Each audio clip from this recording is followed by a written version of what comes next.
ನಾನು ಈಗ ಎತ್ತಿನ ಹೊಳೆಯ ಯೋಜನೆ ಮಾಡ್ತಕ್ಕಂಥ ಈ ಸಕಲೇಶಪುರದ ಈ ಭಾಗದಲ್ಲಿದ್ದೇನೆ. ನೀವು ನೋಡ್ಬೋದು ಇಲ್ಲಿ ಎತ್ತಿನ ಹೊಳೆ ಪಂಪ್ ಸ್ಟೋರೇಜ್ ಏನಿದೆ, ಪಂಪಿಂಗ್ ಪಾಯಿಂಟ್ ಇದೆ. ಇದು ಒಂದು, ಇದು ಕೆಳಗೆ ಇಲ್ಲಿ ಒಂದು ಕೆರೆ ಕಾಣ್ತದೆ. ಇದು 30,000 ಕೋಟಿ ಖರ್ಚು ಮಾಡಿ ಮಾಡ್ತಕ್ಕಂಥ 7 ಕಡೆ ಮಾಡ್ತಕ್ಕಂಥ ಕೆರೆಯಲ್ಲಿ ಒಂದು ಕೆರೆ. ಈ ಕೆರೆಯಿಂದ 24 TMC ನೀರು ಹೋಗ್ತದಕ್ಕಿಂತ 24 ಟ್ಯಾಂಕರ್ ನೀರು ಹೋಗ್ತದೆ ಅನ್ನುವಂಥದ್ದು ಒಂದು ಕ್ವಶನ್. ಯಾಕಂದರೆ ನಮ್ಮ ಕರಾವಳಿಯಲ್ಲಿ ಇದಕ್ಕಿಂತ 1000 ಪಟ್ಟು ದೊಡ್ಡದಾದಂಥ ಕೆರೆಗಳಿವೆ. ಆ ಕೆರೆಯಲ್ಲಿ ಇದಕ್ಕಿಂತ ಜಾಸ್ತಿ ನೀರಿದೆ.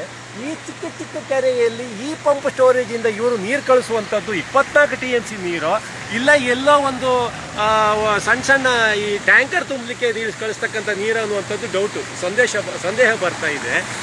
ಇಷ್ಟು ದೊಡ್ಡ 30,000 ಕೋಟಿ ರೂಪಾಯಿ ಖರ್ಚು ಮಾಡಿ ಈ ರೀತಿಯ ಒಂದು ನಕಲಿ ಯೋಜನೆ ಮಾಡಿ ಈ ರೀತಿಯ ಬೆಟ್ಟ ಗುಡ್ಡಗಳನ್ನೆಲ್ಲ ಅಗ್ದು ನಾಶ ಮಾಡುವಂತಹ ಯೋಜನೆ ಎಷ್ಟು ಸಮಂಜಸ ಅನ್ನುವಂಥದ್ದು. ದಯವಿಟ್ಟು ಮಂಗಳೂರಿಂದ ಬೆಂಗಳೂರಿಗೆ ಹೋಗುವಂಥ ಪ್ರಯಾಣಿಕರು ಹಗಲಲ್ಲಿ ಹೋಗುವಾಗ ದಯವಿಟ್ಟು ಈ ಭಾಗದಲ್ಲಿ ನಿಲ್ಲಿಸ್ಕೊಂಡು ಸ್ವಲ್ಪ ನೋಡಿ ಮನೆಗೆ ಹೋಗಿ ದಯವಿಟ್ಟು ನೀರಾವರಿ ಸಚಿವರಿಗೆ, ಮಿನಿಸ್ಟ್ರಿಗೆ, ಸೆಂಟ್ರಲ್ ಗೌರ್ಮೆಂಟಿಗೆ ಮತ್ತು ಪರಿಸರ ಇಲಾಖೆಗೆ ಮೇಲ್ ಹಾಕಿ. ಸುಮ್ಮನೆ ಕೂತ್ಕೊಳ್ಳುವಂಥದ್ದಲ್ಲ, ದಯವಿಟ್ಟು ಫೋಟೋ ತಗೊಂಡು ಹೋಗಿ ನಿಮ್ಮ ಮೊಬೈಲಲ್ಲಿ ಮೇಲ್ ಹಾಕಿ.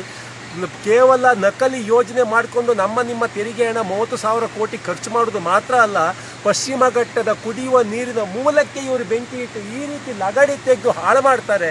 ಇದು ಎಷ್ಟು ಸರಿ? ಪ್ರಕೃತಿಯನ್ನು ಹಾಳು ಮಾಡುವುದು, ಈಚೆ ಕಡೆ ಟ್ಯಾಕ್ಸ್ ಪೇಡ್ ಮನಿಯನ್ನು ಇದು ಮಾಡ್ಕೊಂಡು ಹೋಗುವಂಥದ್ದು ಎಷ್ಟು ಸರಿ ಅನ್ನುವಂಥದ್ದು ದಯವಿಟ್ಟು ಪ್ರಶ್ನೆ ಕೇಳಿ.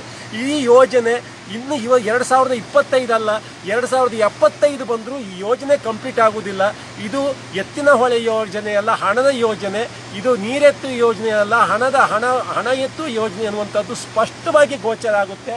ಇದರಲ್ಲಿ ಈ ಸಣ್ಣ ಪಂಪ್ ಸ್ಟೋರೇಜು, ಈ ಹೊಳೆಯಲ್ಲಿ, ಈ ಕೆರೆಯಲ್ಲಿ ಅದು ಏನು ನೀರು ತಗೊಂಡು ಹೋಗ್ತಾರೆ ಅನ್ನುವಂಥದ್ದು ನಾನು ಹೇಳೋದಕ್ಕಿಂತ ದಯವಿಟ್ಟು ಈ ತೆರಿಗೆ ಕಟ್ತಕ್ಕಂಥ ಪ್ರತಿಯೊಬ್ಬ ನಾಗರಿಕರು ನಿಮ್ಮ ಗಾಡಿಯನ್ನೊಮ್ಮೆ ಇಲ್ಲಿ ಸೈಡಿಗೆ ಹಾಕಿ ಇದನ್ನು ನೋಡ್ಕೊಂಡು ಹೋಗಿ ಅಂತ ಹೇಳಿ ನಿಮ್ಮ ಹತ್ರ ಪ್ರಾರ್ಥಿಸ್ಕೊಳ್ತಾ ಇದ್ದೇನೆ. ನಮಸ್ಕಾರ.